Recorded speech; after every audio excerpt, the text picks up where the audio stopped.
Okay. Hey guys. Sorry, I was a little late getting this one on. I planned on getting it done today and I did not. So it's like 11 o'clock at night and I'm gonna try to do this real quick. So I've been thinking all day on the best way to help people deal with assessments. So we go through school, they hand us a stack of assessments that we have to learn, and they tell us that if we miss a certain amount, then we fail. Scariest part about the class right there, right? For 90% of us. So, with that being said, we all know that I struggle with reading pronunciation. The more you watch my videos, the more you will watch me stumble and stutter, and it's fine. I'm comfortable with it. That's why I do this, though, to help other people. So, for some people, doing things in order, especially a lot of things, is scary. It's the worst thing ever. So what we're going to do is we're going to do it how I learned. As you can see, these are color coded. Your scene size up is right here. So BSI is right there in the top, and then everything else under that is pink. So what I'm going to do is I'm going to create a group of videos where we're only going to do one section at a time. I think there's like 5 or 6 slides that we're fixing to do. I'm going to explain each slide, and we're just going to break this down. So let's get started. As always, PPE or BSI might seem safe, right? So first, right off the top, let's just say BSI.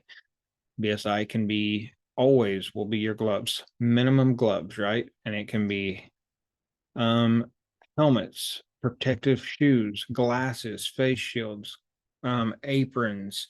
During COVID, your N95s, surgical mask. There's all kinds of things. It's a body substance isolation. So then we're going to determine if that scene or that situation is safe. And that's exactly what it sounds like. When we head out of the bay and we get toned out, we're listening to that radio traffic that our dispatch, thank you, dispatchers, are telling us. Um, we need to determine right then, do we want law enforcement to come? Do we need fire to back us up? Um, and we'll talk a little bit about other resources in a second, but so gunshots, stabbings, automatic, we need law enforcement, fire or toxic gases or people passing out for no reason, multiple people down. Let's go ahead and call for law enforcement and fire. If you think carbon monoxide, let's call the fire department. They've got testers. Um, when you show up on a scene, or can you hear dogs barking? Can you hear dogs growling at the door before you enter? Let's make sure those are put away before we go in. There's 10,000 things I could rattle off that are not safe, but it's common sense and it's what you're comfortable with. It's what you and your partner are comfortable with. What I teach my students is your safety is number one, your partner's is number two, and then it's your patient. So keep yourself and your partner safe always. Determining the mechanism of injury or illness. So this is once again a little bit of common sense. The example, I'm going to use 2 examples. I'm going to use a car wreck and I'm going to use a fall. So you show up to a T-bone accident. You've been called to a car wreck, 2 vehicle accident where one hit the other one. Car A hit car B in the driver's door running 35 miles an hour. So we're going to look for impact, the depth of intrusion where the car is hit.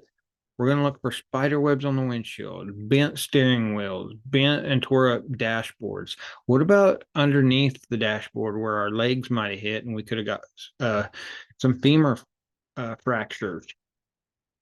So determining the mechanism of injury is, oh, it's going to be blunt or it's going to be penetrating based off what happened. So we are determining what happened based off what we see. The second one I'm going to use is you get called to a man who's fallen off a ladder. That's what you're told. or a fall with a head injury.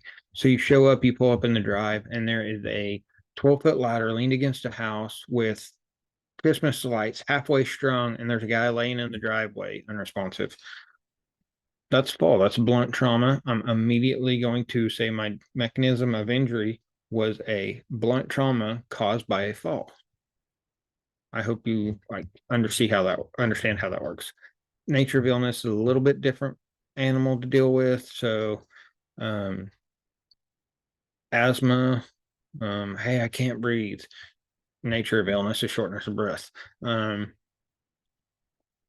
Man, I got into something, I'm having trouble breathing, I'm itching, I don't feel good. We might be looking at anaphylactic shock if we continue to get worse.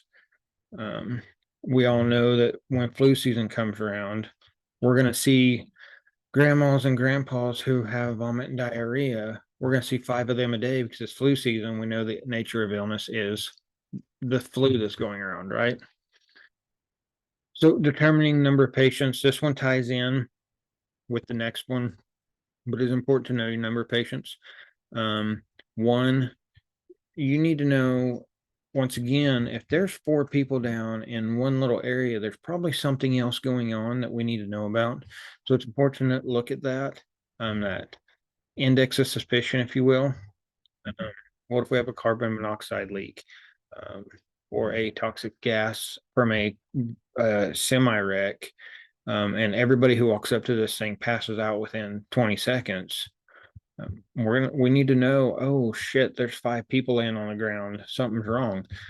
So secondly, what it's leading up to is additional resources.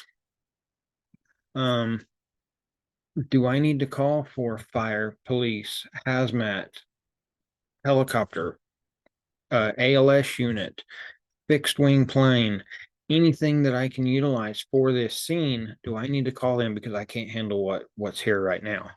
I put these up here because if I need to call for help, if I could call anybody in the world, it's going to be Groot. Groot's my boy. And Rocket's pretty badass too. So who are we going to call? Not the Ghostbusters. We're going to call who we need. Who can help us the most on this scene? And then lastly, on your list is your consider C-spine. Based off everything we've done so far, based off your general impression, or not your general impression, but your, mechanism of injury or illness, is there a reason to hold C-spine? So grandma's been puking all night. She hasn't fallen. She hasn't hit her head. None of that. She's fine. She don't need C-spine. The dude that was in the T-bone accident we talked about, or the dude that fell off the ladder, that's an indication for C-spine and C-collar, right? So it's a little bit of common sense. It's a little bit of read the room, if you will. So that's all the slides. Listen to me for 20, 30 more seconds. I'll be done with you. What I'd like you guys to do, if you're following my channel and you're wanting, if I'm helping you at all, please try this. Do just the scene size up for the next 3 to 5 days. Nothing else matters. None of this matters. Repeat this 5 times a day, 10 times a day, 20 times a day. Repeat it going down the highway. Repeat it when you're using the bathroom instead of playing on Facebook.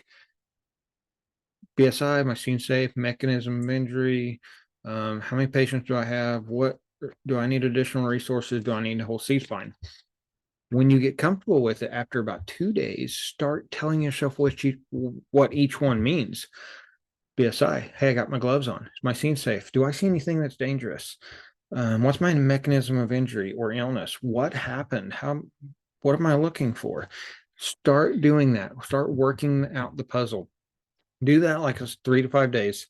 My next video will be titled something along the lines of primary survey, and we are going to do the next step, and we're going to add them together. And as we do this, you are going to ingrain them because we're going to repetitively do it together.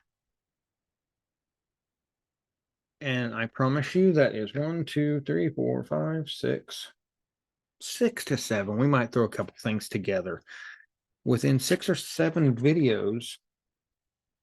And let's say a month, let's just shoot for that. You start watching my videos, let's shoot for 1 month. I'm going to have you doing your assessments. And that means medical and trauma. They're not scary. They don't have to be scary. Work with me.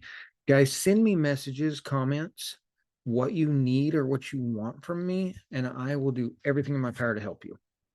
I don't do this for the fun of it. I do it because I love helping people who struggle just like I did. So please let me help you. Guys, thank you for being awesome and sticking with me. I will see you on that next one.